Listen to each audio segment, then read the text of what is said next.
Now, those of us who are in the writing trade, we're often very reluctant to acknowledge that anybody's a better writer than we are.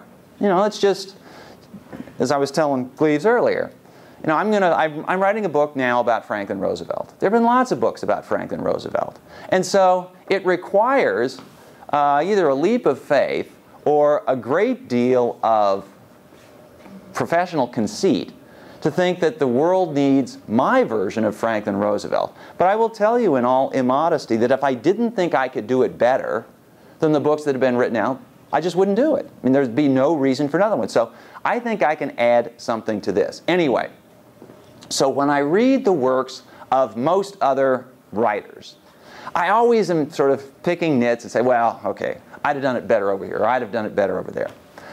It's the rare case when I encounter somebody who I read this stuff and say, oh my God, I couldn't do that. That is just amazing. And this is the way I felt when I was reading the works of Woodrow Wilson. And it was probably a bigger deal, I guess, for me to make that admission with respect to Wilson than it might have been with other presidents. Because Wilson was an academic, for heaven's sakes. And everybody who knows academics knows that academics can be as petty and can be as jealous and envious as anybody. In fact, it was Woodrow Wilson himself who said, the reason that academic politics is so bitter is that the stakes are so small. And Wilson knew this. He had been an academic at Princeton for decades. He'd been president of Princeton. And so I'll tell you one other thing. Those of us who study presidents, I'm not going to make Gleaves admit this, but those of us who study presidents, at least implicitly and at least on occasion, find ourselves quietly, unconsciously measuring ourselves against these presidents that we're studying. And we think, oh my gosh, Lyndon Johnson did that. I never would have done that. Or, what was Theodore Roosevelt thinking when he ran for president in 1912? He knew he didn't have a chance. I could have told him not to. So anyway, you know, I have to measure myself first against Woodrow Wilson as a scholar, and then he goes into politics. He masters the academic world, and then he jumps into another career in his 50s and very promptly succeeds there. I should add that not all scholars have been as magnanimous as I have been in acknowledging my inferiority to Woodrow Wilson. In fact, one of Wilson's contemporaries, Henry Cabot Lodge, could never forgive Wilson's success. Henry Cabot Lodge had taught briefly at Harvard before he went into politics. And he wrote various books. He wrote a biography of George Washington that was pretty well received. And Henry Cabot Lodge much cherished the reputation he had acquired of being the scholar in politics.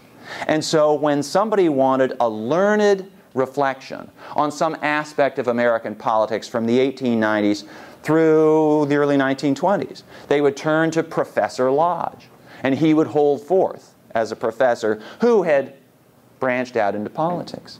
Along comes Woodrow Wilson, who had done better in the academic world than Lodge had, and Lodge, like most senators, dearly wanted to be president. Wilson became president. So Wilson had defeated Lodge both in the academic world and in the political world. And Lodge never forgave Wilson for this. And I'll get there in just a moment, because this is at the heart of the story. Wilson attracted me because of his way with words. I wrote a book, a brief biography of Woodrow Wilson, in which I was trying to emphasize the power of words with Wilson, and I was also trying to make a sort of sideways connection to Wilson's deep religious faith.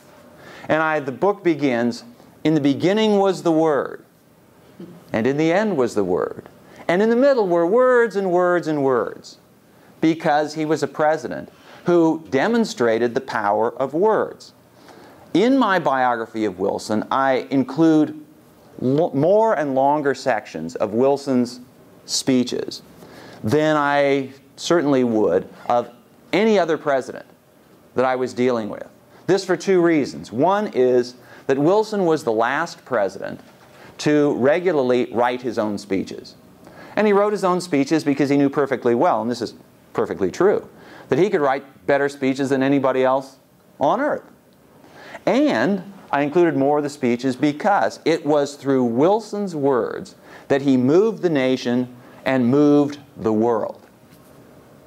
If you read Wilson's speeches even now, at least when I read Wilson's speeches even now, they send chills up my spine as to what the United States can do in the world. Wilson called on Americans to lift their sights, to raise their aim, and to be the kind of country, the kind of nation that, well, as Wilson would have been quite happy to say, that God intended America and Americans to be. This was at the heart of Wilson's story. This was the essence of Wilson's foreign policy. As I mentioned yesterday at the Allendale campus, Woodrow Wilson, like nearly every other president in American history, was elected for domestic reasons. Foreign policy played little role in his election. And he said, on the eve of his inauguration, he told a friend, it would be the irony of fate if foreign affairs played a large role in my administration. Well, indeed, it was that irony of fate, because shortly, 2 years later, the First World War broke out in Europe, and Wilson had to deal with that. Okay, I won't go through the details of how Wilson led the United States to war. I will just say how the war ended. The war ended with Wilson persuading the peace conference at Paris to agree to the creation of a League of Nations. The League of Nations was based on the principle of collective security. Collective security is the idea that if one nation wages war on another nation, this isn't simply a problem of these two nations. It's a problem of the community of nations. And the community of nations will step in to punish the aggressor. Now, the idea is that if the one nation that is tempted to commit war, to commit aggression on its neighbor, knows that the world is going to step in, then that nation won't commit aggression in the first place. This is the whole idea of military alliances. This is the premise of the North Atlantic Treaty Organization, which has kept the peace of Europe pretty well, I mean extremely well, for the more than half century of its existence. And the whole idea was that even though the Soviet Union had troops that outnumbered any one of America's allies in Western Europe, the Soviet Union would not attack because it would know, it had been told in advance, that an attack on West Germany, for example, would be considered an attack on the United States, and the United States would respond accordingly. This is the idea, this was the vision that Wilson had conjured at Paris in 1919. Wilson managed to get this idea embodied in the Treaty of Versailles, and the leaders of the great powers signed the treaty at Versailles, and Wilson brought the treaty home. Where the treaty was met, where Wilson and the treaty were met at the door of the Senate by Henry Cabot Lodge. In fact, as Wilson brought the treaty in his hands into the Senate, unusually, Wilson insisted on delivering the treaty in person to the Senate. Henry Cabot Lodge, who was chairman of the Senate Foreign Relations Committee, stood there at the door waiting for him and said, "Mr. President, can I take the treaty in?" And Wilson looked at him and said, "Not on your life." Because Wilson knew that Lodge was opposed to the treaty, that Lodge rejected the idea that the United States should accept responsibility for the peace of the world.